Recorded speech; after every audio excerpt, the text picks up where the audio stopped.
Hello, friends, and welcome to The Membership. This is a podcast about the works and life of Wendell Berry, the Kentucky farmer, poet, novelist, essayist, activist, and thinker. My name is John Pattison, and today I'm joined, as always, by my two fellow members. This is Jason Hardy. This is Tim Wasem. Hey, guys.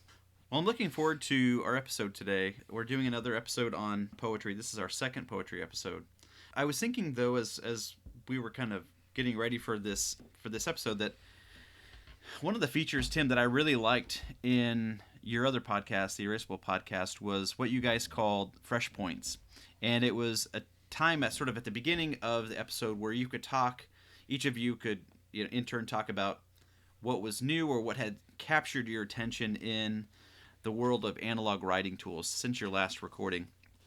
And I had this idea that maybe we could try to do something like that here, with the understanding that we would have the broadest, most expansive criteria for what might be relevant in a podcast about Wendell Berry. And so I don't have a name for it. Do you guys have any ideas? I don't know. Maybe we'll have to crowdsource that one and figure that out with other people. I like the idea, though. I think that's great. What do you have for this week? Yeah, one thing that I could definitely talk about is that I have really fallen in love with the soundtrack for the Look and See documentary that came out. Was it Laura Dunn made and put out? Was in 2017, I think, and the soundtrack was done by someone named Carrie. I don't know if it's Muzzy or Muzzy. Carrie Muzzey. It's a Look and See, a Portrait of Wendell Berry official soundtrack, and it's really beautiful acoustic music, good writing music. It's excellent music to put on while you're writing. I regularly listen to it in class, but I was also listening to it while I was reading these poems. It's good reading music. So I'd highly recommend that. So that's my Wendell moments. Your farm moments fresh of Mr. Point. Farm Fresh Point there. There you go. Moments of Mr. Berry. I don't know. But what about you, Jason? Well, my head has been mostly in this humanities class that I've been teaching for these last few weeks, and I guess it is loosely Wendell Berry adjacent, but the last thing that we read in that class was Thomas of Celano's Life of St. Francis. I feel like St. Francis is a figure that you could draw some interesting parallels to Wendell Berry. Not only was, Francis very much alive to the natural world and even giving honor to animals as God's creatures, but he's also someone who I think lived out Wendell Berry's call to, and you're going to have to help me on this, John, but in the manifesto, Mad Farmer Liberation Front, when he says that when the generals and politicos can predict the motions of your mind, lose it. Yep. St. Francis absolutely lost his mind in the best possible way. His father was a wealthy merchant, and he started out his adult life as, working in the family business and making lots of money, and he had a revelation of the gospel and promptly lost his mind in the best possible way. He did things like go to take the cloth that his family's business had made to a distant city and sell it all, and then just stop at a church on the way home and just leave the money sitting in a windowsill, like all the money. And it got so bad that his father had to drag him in front of the bishop and ask the bishop to make him go back to his old sensible ways to fix him. And Francis stripped off all of his clothes and threw them on the ground and said, "You gave me these clothes, and I'm giving them back to you. I won't take part in this." And I think his dad's like The Good Place, where they're like with Janet, where they try to put like the little. Yeah. She basically has one of those little like reset buttons, like an iPhone. Yeah. Put it into her neck and it resets her. Yeah. Do you find the reset button on this guy? Yeah. But anyways, I felt like Francis was a good figure to look back to when you're reading Wendell Berry. Yeah. I can't help but making the connection with that too. I think I mentioned this at some point with you guys, but I'm reading again David Sedaris' collection Calypso, and he has an essay in there called Untamed, which starts out talking about St. Francis. Have you read this one? No, I haven't. I'll read you guys the first paragraph, but it says, aside from Peter, who supposedly guards the gates of heaven and is a pivotal figure in any number of jokes, the only saint who's ever remotely interested me is Francis of Assisi, who was friends with the animals. I recall pictures of him, birds perched on his shoulders and his outstretched hands, deer at his feet, maybe a cougar in the background, looking on and thinking, there are some birds and deer I can kill, but wait, who's this guy? Creatures gravitated to St. Francis because they recognized something in him, a quality that normal men lacked. Let that be me, I used to wish when I was 10 and felt so desperately alone. There'd usually be a hamster clutched tight in my fist, trying with all my might to escape, instead of resting companionably in my palm the way he was supposed to. That's pretty wonderful. So, gosh, love that guy. What about you, John? A couple days ago, Congress passed a 5-year, $867 billion farm bill. And it was a rare moment in Washington in that it had huge bipartisan support, and President Trump is expected to sign it soon. And according to the Washington Post, the Farm Bill provides, among many other items, permanent funding for farmers markets and local food programs. It provides permanent funding for a number of programs that Congress was funding on a temporary basis, 5 years at a time, and these include promotional funds for local farmers markets, research funds for organic farming, and money for organizations working to train the next generation of farmers at a time when experts have raised concerns about the aging of the industry. And the news that this farm bill had passed reminded me that back in 2009, the Land Institute released what they called a proposal for the 50-year farm bill. And the Land Institute was founded by Wendell Berry's friend Wes Jackson, and they research perennial crops and polyculture farming solutions that they see as alternatives to conventional ag practices, which are more destructive. Farm bills, as I mentioned, are usually passed 5 years at a time, but the 50-year bill took the long view to address problems like long-term food security, soil fertility, soil erosion. A lot of it is in language that I don't understand, but my basic understanding was that the 50-year farm bill started from the position that agriculture should mimic nature and that nature keeps the ground covered. And so to promote the 50-year farm bill, Wendell Berry wrote a couple pieces either by himself or with Wes Jackson, and they proposed inverting how agriculture is done now, where it's 80% annuals and 20% perennials currently, and they wanted to reverse that to 80% perennials and 20% annuals. Yeah, Wendell Berry says in his essay in The Atlantic that annual plants are nature's emergency medical service, that they're essentially placeholders until perennial cover is reestablished. And he basically says that because we have 80% of our agriculture in annuals, we're living in a state of perpetual emergency. It's fascinating. I think it's still very relevant. I don't know how much of a campaign is still being pushed in order to get it passed eventually, but it's worth reading for sure. Wendell Berry's pieces in The Atlantic and the New York Times, and we'll put some links in the show notes in case people want to check those out. That's fascinating. All right, well, let's talk about the reading for today.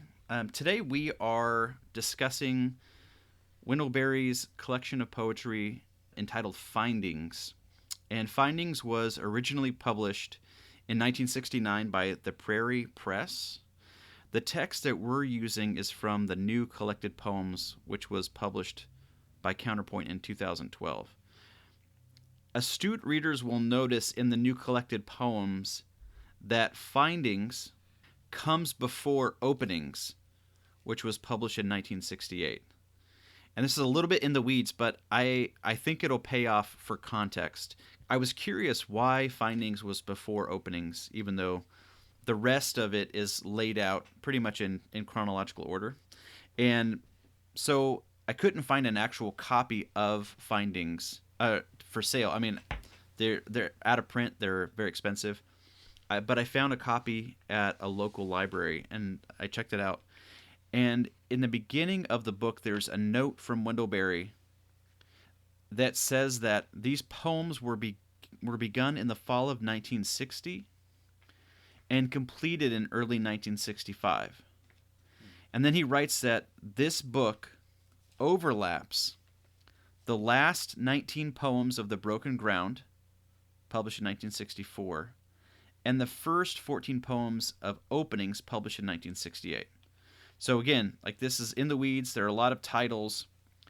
Basically, what it comes down to is that even though Findings was published after Openings, it was published third, in time it sits in the middle of The Broken Ground, the first collection, one we talked about in an earlier episode, and Openings. Does that make sense so far? Yeah, absolutely. And that fits in with how we're approaching the poetry, that we wanted to make sure we were covering it chronologically, like to his life. So yeah, that makes sense. Yeah. And I think, I don't remember specifically, but I think in our episode on The Broken Ground, we detected a shift in the poems as we went through that collection. Am I remembering that correctly? Yeah, I think so. Yeah. Like, they were, potentially started when he and his family were in New York, and then maybe in Italy for a time, but you could kind of sense that there was a coming homeness toward in some of the later poems.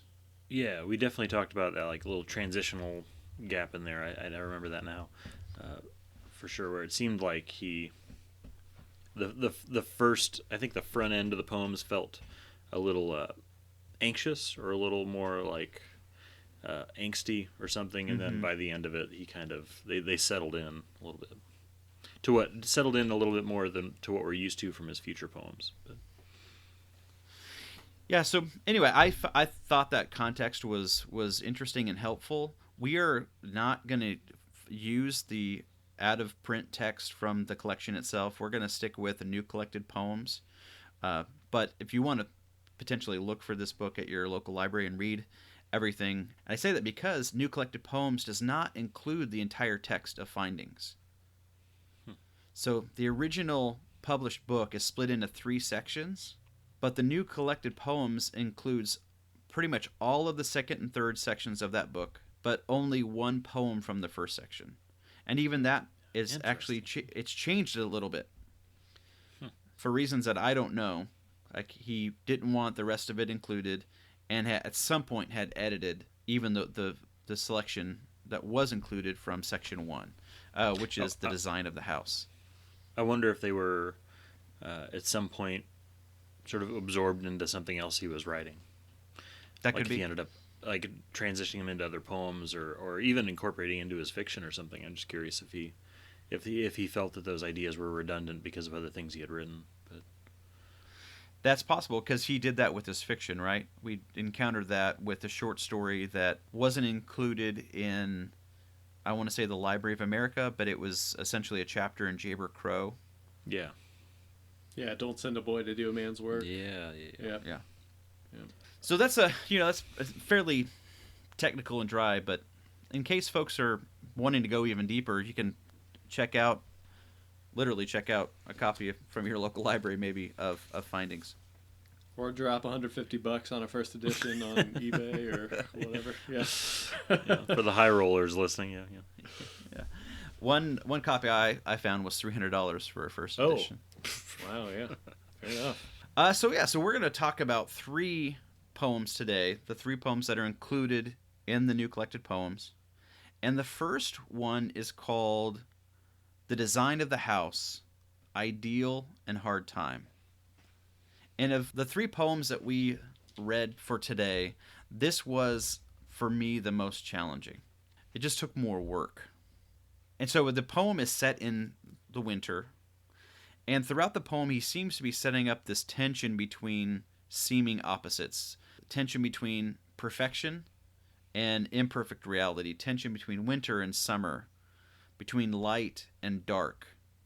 between the white snow and the dark house in the snow, between the white Queen Anne's lace and the dark soil, between peace and chaos, between sleeping and wakefulness, between history and the present.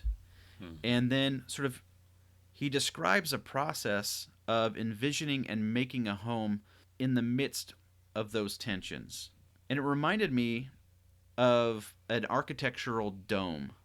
And I'm obviously not an architect, so I don't understand completely how this works. But my understanding is that what holds up an arch or a dome is the tension, like the compression of these different parts coming together. And in one point in the poem, Wendell Berry writes, "Love foresees a jointure, composing a house, a marriage of contraries, compendium of opposites and equilibrium." And I was reminded that the word dome comes from the Latin domus, and that domus is also the origin of our word domestic, which means house or home. And by coincidence, Orion Magazine published an essay by Wendell Berry last month where he actually talks about this. He says that to domesticate a place is to make a home of it, and to be domesticated is to be at home. And so all of that is to say that I read this, by the fourth or fifth time reading through it, I read this as a poem about homemaking, about making a home despite everything, despite the darkness and the chaos and all of that. In fact, in the midst of that, holding that tension, creating a home there. So, but as I said, this was the most challenging poem for me. So, I mean, what were your guys' first impressions reading through this one? Your description of it, I think, was extremely helpful to me. Because, I mean, I think this is sort of a difficult poem to get into. I mean, it's long. It's got broken up into several sections that may be kind of hard to sort of relate to one another at first reading. I think you hit it on the head. I mean, it is a poem about making a home in spite of everything that is around you. And, I mean, I think there's some really sort of dark existential moments in this poem where he's sort of considering what is even the purpose of making a home. Is it even something worthwhile to do in this, world that we're living in? And of course, the answer is yes, for him. But that requires hope. Is there a certain section that you notice that a lot? Because it's with Wendell Berry, hearing any moment in which he even is acknowledging a question of that is really interesting. Which, I mean, being early in his life makes sense, but But what part brought out that kind of the tension of whether it's something worth doing? Yeah, I mean, I think maybe sections 6 and 7. So the sections of this poem are numbered. I'll start in section 6 and read through the end of section 7. This is a love poem for you, Tanya. Among wars, among the brutal forfeitures of time in this house, among its latent fires, among all that honesty must see, I accept your dying and love you. Nothing mitigates, and for our Mary, chosen by the blind hungering of our blood, precious and periled in our happy mornings, whose tears are mine. And here's section 7. There's still a degree of sleep recalls the vast empty dream I slept in as a child, sometimes contained a chaos, tangled like fish lines snarled in hooks, sometimes a hook whetted, severe, drawing the barbed darkness to a point. Sometimes I seemed merely to be falling. The house also has taken shape in it. Yeah, I was pretty sure he was just describing the chaos of a house full of kids. That may well be. So the house also has taken the shape of the chaos of having a family. Maybe so. I'm only sort of joking, but you may well be right. You may well be right. But I mean, there are several other places where I feel like it comes to a head when he's saying this is a love poem for you, Tanya, among wars. I was struck at that point. Yeah, that caught me off guard. The direct addressing Tanya directly. Sure. That was, that was a moment in a poem that does seem kind of opaque at some points where you're like struggling to see what's going on, and then when that suddenly hit, it was like it made it very personal, which is not something. I mean, just to see Tanya's name in there and see Mary's name in there was really, really striking for me. I was like, if there was an emotional moment in this poem for me, it was that moment where he like really brought it home and like sort of took it out of the like metaphorical poetry land and was just like, no, I'm writing about something I have to write about right now. Like I have to say this. This is something I'm struggling with. From the abstract to the very intimate, very particular. Yeah. What about you, Tim? What were your sort of first impressions of this? Yeah, it was interesting, John, to hear you talk about the design element of it, or like the structure, like where you were thinking, where that was where you were drawn to. Because I think I agree with you without realizing that I was going to agree with you, or I wouldn't have put it in those words. But I don't feel like I'm the best reader of poetry.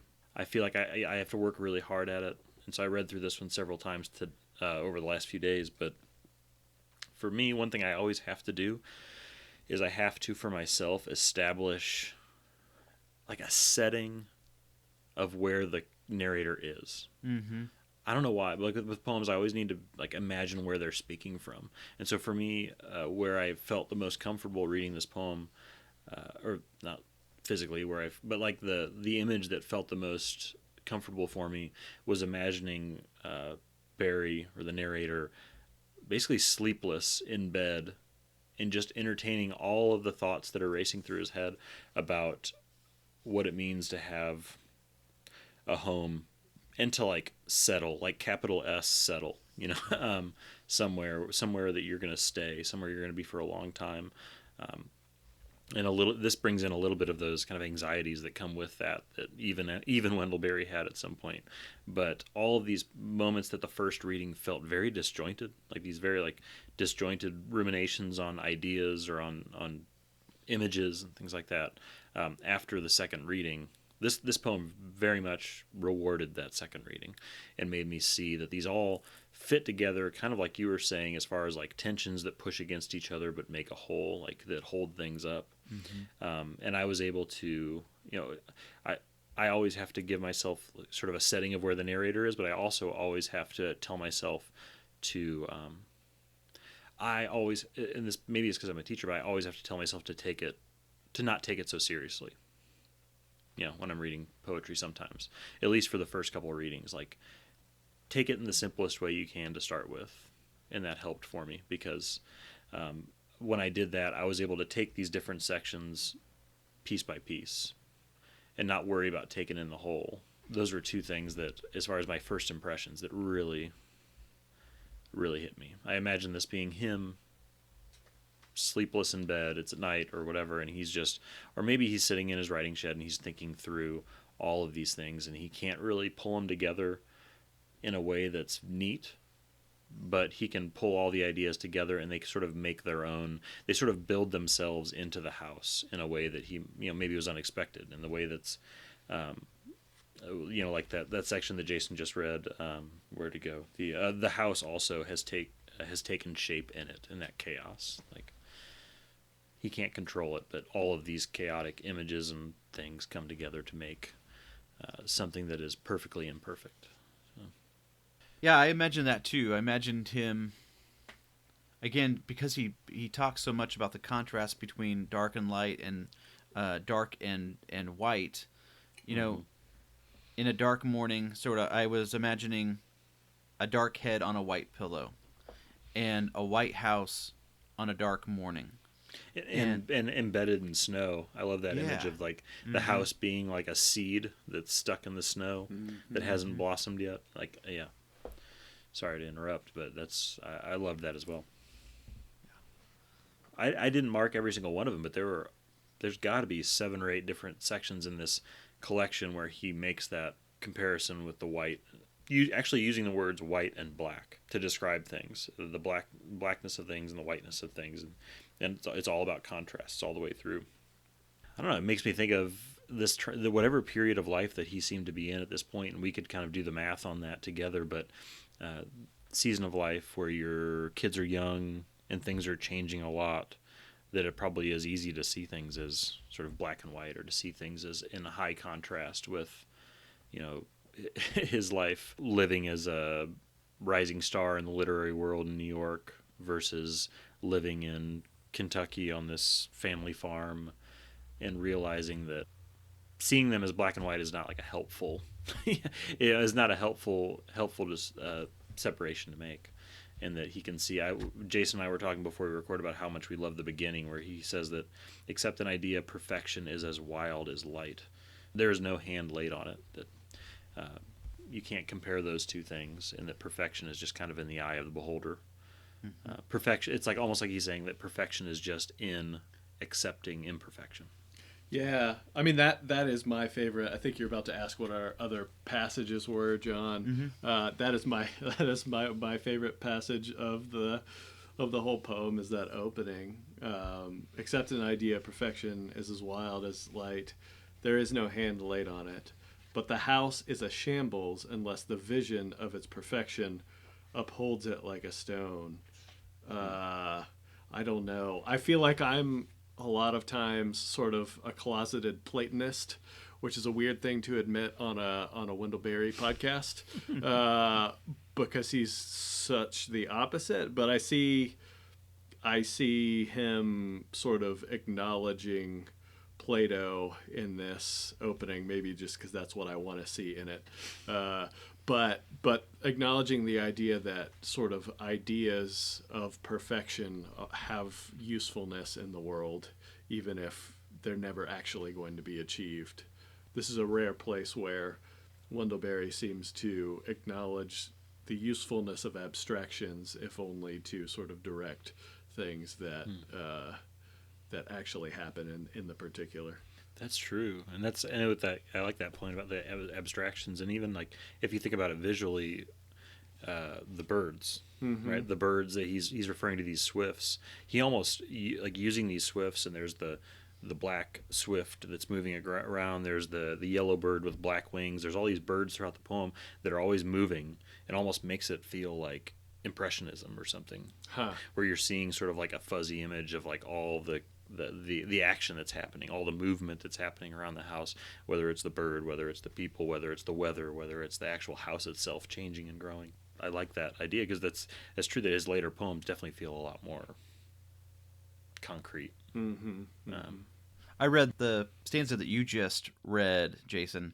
I read that to a few of my housemates last night. I don't know if the two of you are familiar with the Enneagram. Very, yeah. For our listeners who aren't familiar, the Enneagram is a model of personality in which there are 9 primary types. And I definitely don't have time to get into it, but it's been a very useful tool for me personally. It's been helpful for me relationally with my wife and housemates in particular. And so I live so there are 3 adult women in our house, in these 3 families, and all 3 of them are 1s on the Enneagram. And that my people, which is what you should sometimes referred to as the perfectionist. Yep. And so I read them this stanza last night. Except in idea, perfection is as wild as light. There is no hand laid on it. But the house is a shambles unless the vision of its perfection upholds it like stone. And it's particularly relevant or particularly poignant for us now because we are just beginning this massive remodeling project in our home. And all 3 of the incredible women in our house have a vision for what our home will be like. You know, we have agreed on values for the house, but now it's time to do the physical remodeling that will make our house more reflective of our values. Things like hospitality. And so it was really cool to read it to them and to see their reaction, both to see themselves affirmed in it, and also a reminder that you ultimately have to hold loosely to that perfection, because it's ultimately not attainable, but it's indispensable. Yeah, that's great. Yeah, I'm a very solid 1 on the Enneagram as well. So that may be what will be why that first stanza is my favorite part of this whole poem, and why I'm a closeted Platonist. So At some point, John, we've had a great conversation here the last couple of days because they asked me, "What do you think Wendell Berry is on the Enneagram?" And I have no idea. And you're not supposed to type people anyway. But no, you're not supposed to. Yeah. Yeah. I wonder if he's a 4. I'm Well, gonna. I'm a 4. I'm a 4, so I want him to be a 4. Yeah. Well, I mean, just all that. Which we need to say, like, so 4 is sometimes called the romantic of the artist. okay. Yeah.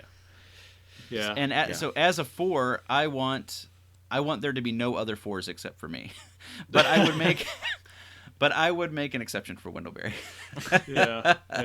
Okay. My wife, who is a 9, thinks he's a 9. So 9 is a peacemaker, right? Yeah, exactly. Yeah. So I don't know. I'm a 5. Yeah. Right? 5. The investigator. The investigator, Yeah, that's what I seem to always land on, but I don't think he's an investigator. I think he's got way more confidence than I do. So.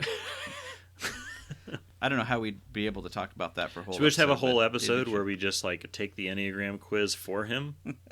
I'm sure like that would be using like direct quotes from like with proof texts from yeah, like citations. It's a very respectful thing to do. Yeah, right. No, yeah. So my favorite, I can transition to say my favorite Please passage do, yeah. From this first poem. It's a little one stanza from section 9, the opening stanza from section 9 that really hit me, and it says, and this is after there's that description of the small yellow bird with black wings who's darting in and out, that kind of like impressionistic kind of view of chaos, whatever you want to see that bird as is just a bird, or their thoughts, their worries, whatever it is that's darting around. And it says at the beginning of section 9, it says, to imagine the thoughtlessness of a thoughtless thing is useless. The mind must sing of itself to keep awake.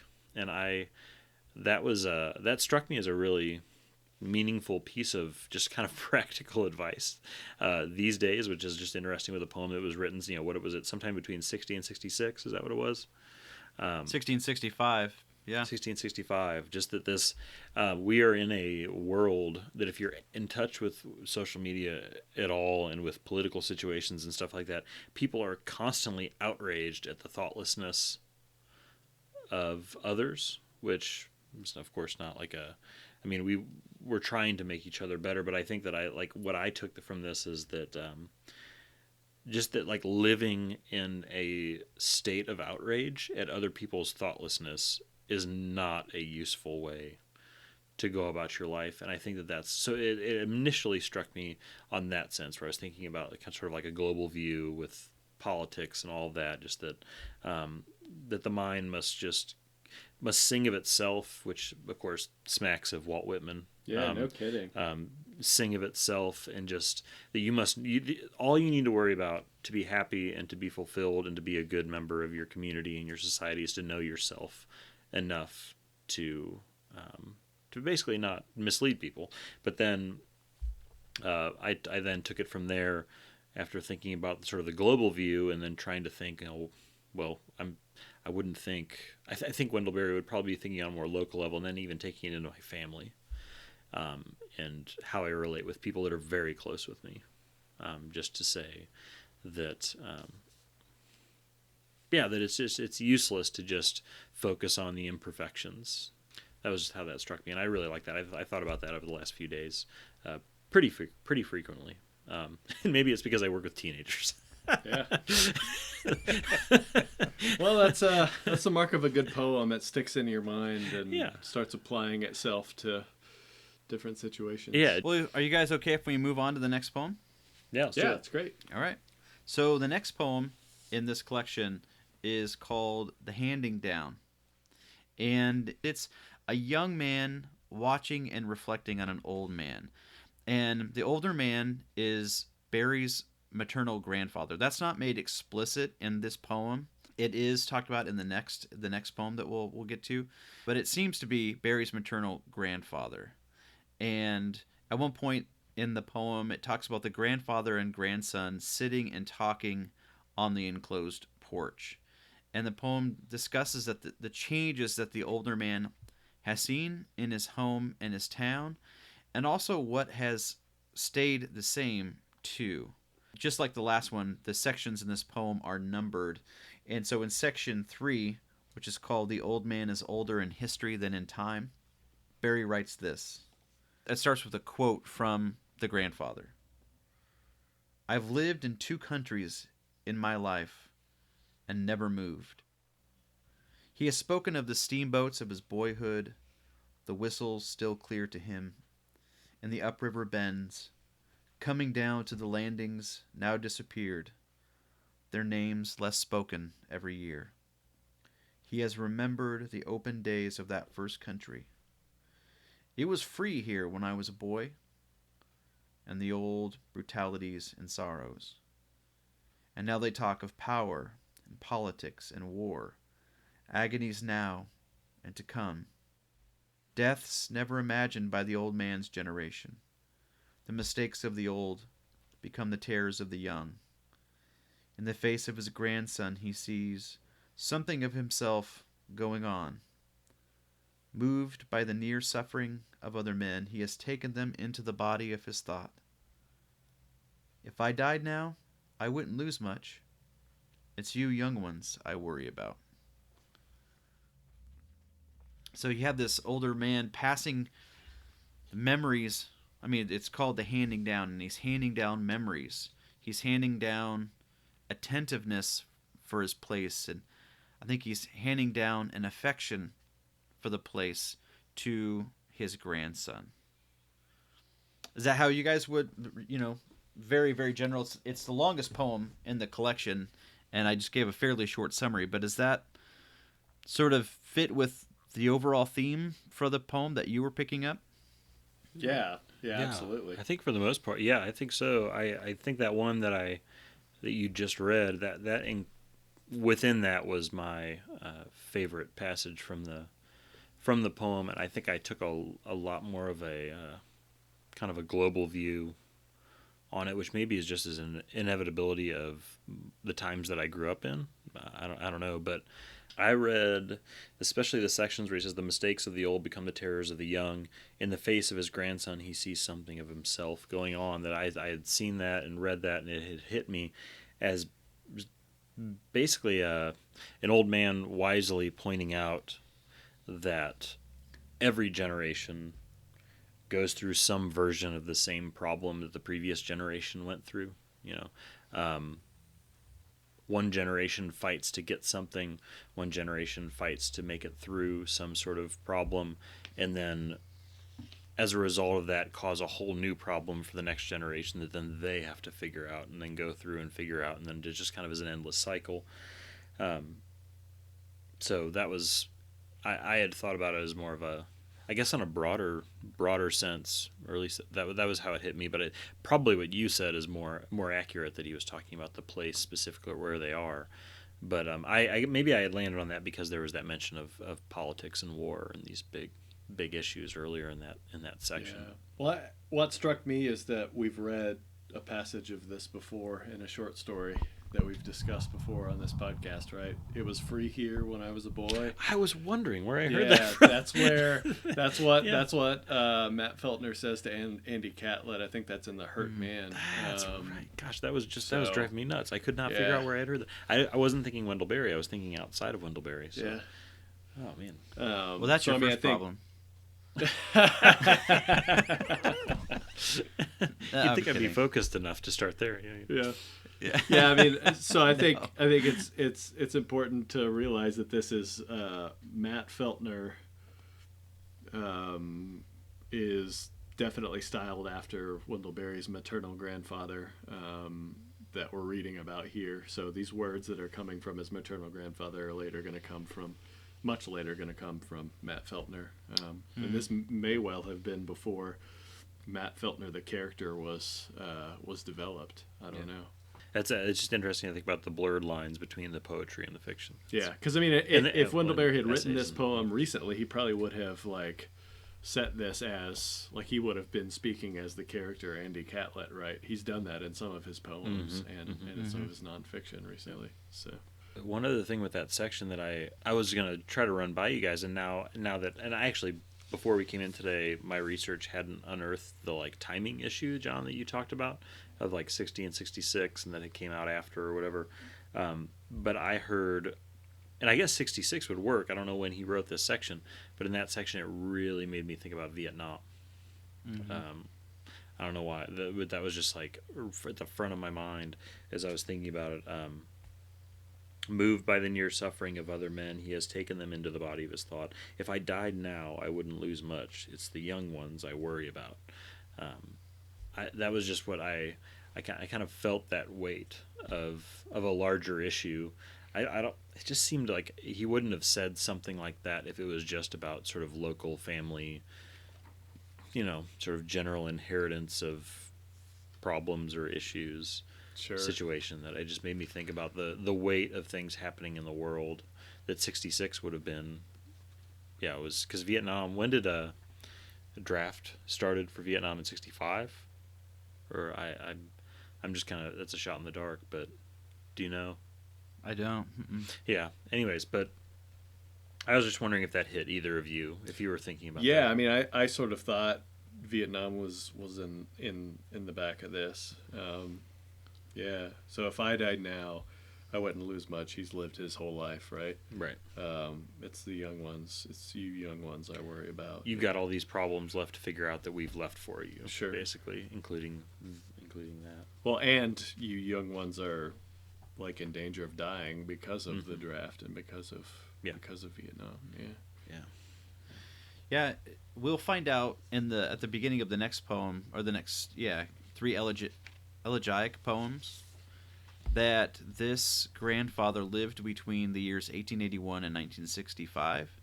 And think about what this man saw. He saw he saw World War I. He saw World War II.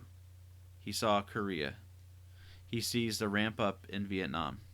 So he sees not only war, but war unlike humankind had ever known before, in terms of its destructiveness. Man, I love that title of that poem. The old man is older in history than in time, which suggests that he lives by the values of maybe a time before all of those wars. That's sort of the perspective he's bringing to bear on them. I liked a lot of those section subtitles. One is he has lived through another night. Section 7 is the heaviness of his wisdom. I like 9, though he can't. Yeah, that's what I was death. just gonna say. Yeah. Though he can't know death, he must study dying. That's. And section 13, we'll talk about. Well, I'll mention this when we talk about the next poem. But that section 13 is entitled "He is in the habit of the world." And as we get into the 3 elegiac poems, we'll see that when he does finally pass away, he's so much in the habit of the world that he's never really gone from it, even after he dies. Mm-hmm. Yeah, that I think later in section 14, there's the line, "His life has been a monument to the place." I think pairs, slides right in with what you had just said. This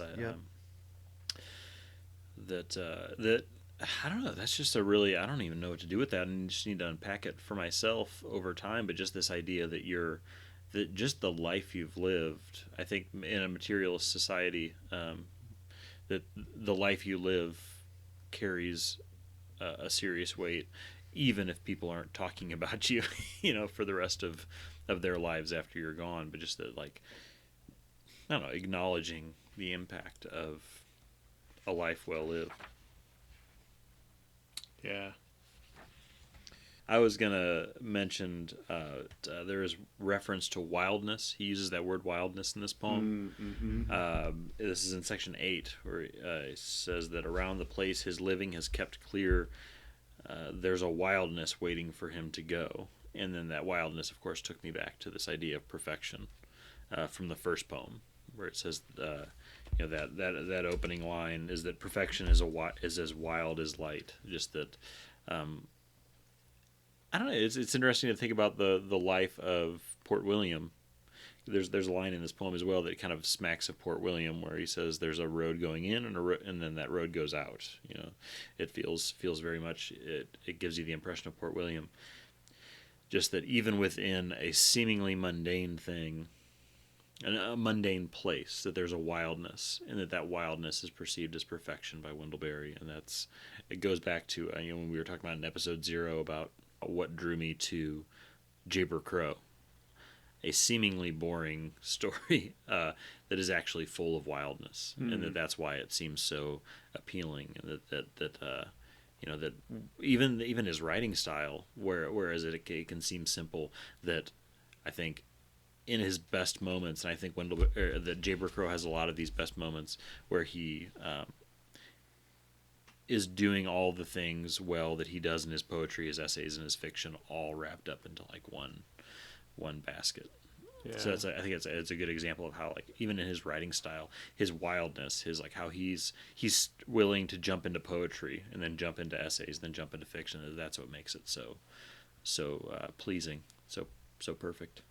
Mm-hmm. Well, and like the end of that section 8, the last sort of stanza of that, I don't know, stuck out to me as like really, really ominous. Ahead of him he sees, as in an old forefather's prophetic dream, the woods take back the land. What do you guys think about that? Interesting. I didn't take that as being ominous. I don't know. I mean, I take that as being ominous in the sense that something cataclysmic has to happen to stop our settling of the land, right? And like, maybe humans are going to go extinct, but the woods will take the land. Okay, I don't know. I can see that. I can see that. And that's yeah, it's like that show on, was it Discovery Channel or History Channel, where they're like, what if we're all dead tomorrow? Right. Here's what's going to happen to all these buildings we made, and they show like these progressions of how like the world takes it back over the course of hundreds and thousands of years. Yeah, it's funny, but like my reading of that was just kind of an acknowledgement of like the living nature of the place that he's in. That might be the better way to take it. I don't know. Like as you try to trim it back and you try to form it into what you want to do, it's just going to keep growing. It's just going to keep living and kind of reaching forward. but I like thinking about it your way. That's more fun. In his book, Second Nature, the writer Michael Pollan writes about carving out a space for a garden near his home, and he talks about how he's having to continually cut back the forest that is sort of threatening to overtake the space that he had set aside for this garden, and that if he was not out there diligently, that the forest would take it back. Yeah. Even in his own life, like even you don't have to go that far into the future. Sure, absolutely. Sure. Yeah, it's constant. So the third and final selection, called 3 Elegiac Poems. The placement of it is very poignant because it's, it comes just after the last poem about the old man. This here, we know this is definitely Berry's maternal grandfather, whose name was Harry Erdman Perry, who lived from 1881 to 1965. And as I've already mentioned, we're told that Harry Perry was a man who inhabited the world so well that he remains a part of it forever. I'd like to just read a section. He goes free of the earth. The sun of his last day sets, clear in the sweetness of his liberty. The earth recovers from his dying, the hallow of his life remaining in all his death leaves. Radiances know him. Grown lighter than breath, he is set free in our remembering. Grown brighter than vision, he goes dark into the life of the hill that holds his peace. He is hidden among all that is and cannot be lost. I'm going to go ahead and add that to my will, that's going to be read at my funeral. So I'm just going to... Give me a second. I'm going to call my lawyer that doesn't exist. I'm gonna. So that's such a beautiful ending. God, that line, the hallow of his life remaining in all his death leaves. The hallow of his life. That's what a phrase, right? Yeah. What do you think about people who who have died? The hallow of their life remains in your memories and in the space that they've left, and The reverence we have yeah. towards them. And I'm drawn to the next few lines right after that. That grown lighter than breath, he is set free in our remembering. Grown brighter than vision, he goes dark into the life of the hill that holds his peace. I like that goes back to those juxtapositions that we've been talking about of the white and the light and the dark. Grown brighter than vision, he goes dark. Yeah. You're right. That's like really a fun turn of phrase. Like he goes brighter than vision, he goes dark into the life of the hill. That the brightest moment of his life is the moment when he's in the darkest place that he's been, which is within this hill, which is, I think and I was at somewhere, I don't remember where it was, where they talked about this hill. I think it was earlier in this poem where they're talking about, they mention the graveyard, and that it's this place up on a hill in the town that speaks to them constantly. Yeah. Where it's constantly communicating something to them. It's absolutely beautiful. Yeah, I think the section you're referring to is section 4 of the Handing Down, where section 4 is titled "He Looks Out the Window at the Town." So this is Harry Erdman Perry looking out at the town, and it talks a lot about the graveyard. Talking about the graveyard, it says, or talking about the town, it says, it suffers its dead beside it, under the particular grass, the summery stone. Their hill keeps a silence into which the live town speaks a little. They are the town's shut record, all their complexity perished, victims of epidemics, meanness, foolishness, heredity, war, recklessness, chance, pride, time. None ever escaped. That is the history of the place. Yeah, that's it. It's more obvious how the second section, the Handing Down, and the third section, 3 elegiac poems, fit together. But as we sort of wrap up our discussion, I'm curious if the two of you have thoughts on how all 3 of the selections that we read together, including the first selection, how does the first selection fit into numbers 2 and 3? I mean, I think a lot of what he's dealing with in the first section is what it means to build a house for your family in light of the fact that your family is going to die. I mean, he speaks of marriage in that light, right? That he's living with the reality that his wife is going to die, Yes. And that they are going to die, and the house is likely going to outlive them. This reminds me of that Jason Isbell song, "If We Were Vampires." Yeah. Yeah, with that, what you're just saying about the acknowledgement of one of us is going to die. That's just what's going to happen. So it's about preparing for that. Sure. I almost think of this like timeline wise as like backwards. Where this poem is Wendell Berry, Andy Callett, whatever, speaking the first one. The first poem, The Design of a House, is his character either speaking before his grandfather has died, or after his grandfather has died, or it's like in conjunction with this, where this is like, here's the house that I'm trying to make for myself, and now here's me learning from my grandfather in the last moments that I have with him. So to me, like in my readings, they felt connected from the start. Like I just felt like a really easy connection between them.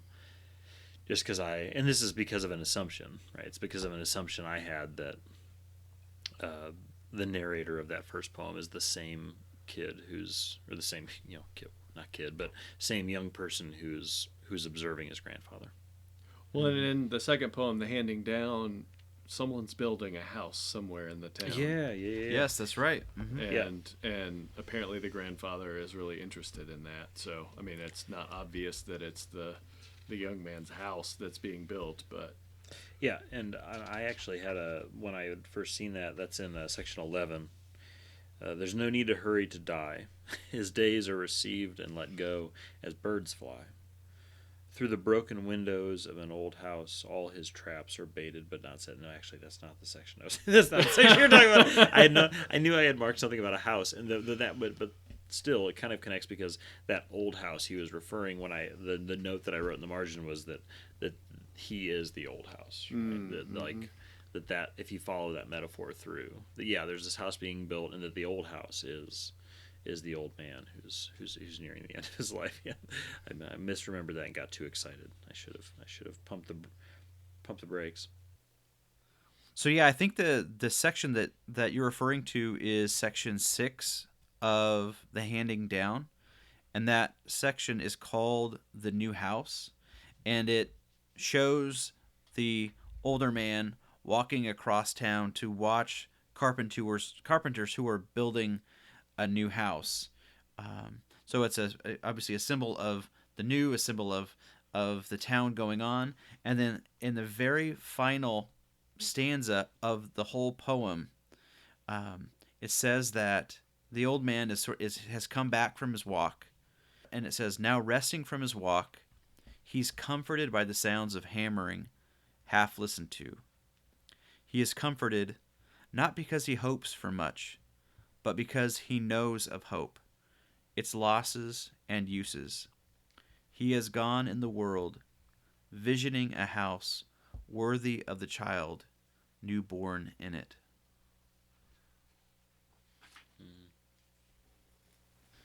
I think I can say that this conversation, which is one of our goals from the first episode, is that we'd help each other have more clarity about things. And I think that I definitely feel much more of an attachment to these poems, having talked to you about this and having sorted this out in conversation. Likewise. Because the first reading, they were definitely blurry to me. They seemed like more work than I'm used to with a Wendell Berry poem.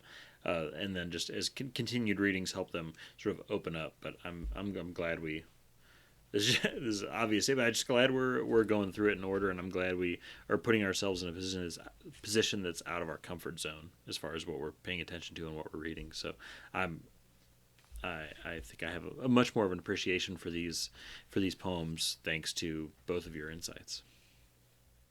And doesn't that seem like that's how it should be with Wendell Berry's poems? Like they're poems that open up within community, within conversation. Yeah, for sure. That seems right.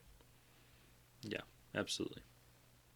Well, we'll be able to keep that up again next time because our next episode is also about a collection of poems. We kind of have these 2 episodes in a row that gets us caught up chronologically with some of the nonfiction. Our next book is going to be the collection that we referenced earlier in the episode, and it's called Openings. It is the 3rd selection in the new collected poems. So if you're reading along with us, which we hope you're having a conversation along with us about these poems. And so we hope that you'll continue to read with us and read Openings for the next episode. Again, that can be found in the new collected poems. I was going to mention to everybody, as you were talking about the readings, that I know that here in Johnson City, and I assume that if it's here, then it'd be a lot of other places, that if you're a user of the public library and you use the Libby app or the Overdrive app, that I know here new collected poems, as well as a lot of other Wendell Berry works, are available digitally as part of the library's effort to make ebooks and audiobooks available. So if you can get a copy to support Counterpoint Press, that's great, but also supporting your local library through using the Libby app or using Overdrive, you can fairly likely find a copy of new collected poems and some of the other readings that we're doing through there. So I just wanted to throw that out there. So if you're not familiar with that, it's there are a couple apps that you can use where you put in your library card number and you can check out ebooks and audiobooks through it. All right, just a final reminder that all of today's poems were from New Collected Poems by Wendell Berry. Copyright Counterpoint 2012. The membership is a proud member of the Rabbit Room Podcast Network. To discover other great podcasts, please visit www.rabbitroom.com/podcasts. And make sure to find us online as well. We're at membershippod.com. That's our website. You can also find us on Twitter and Facebook and Instagram. In all three places, just look up at Membership Pod and you'll find us. And it would be a great help to us if you were to rate and review the podcast on iTunes. It helps increase our visibility. It also just lets us know that people are out there listening and enjoying the podcast. And just look forward to staying connected with you however we can. Thanks again.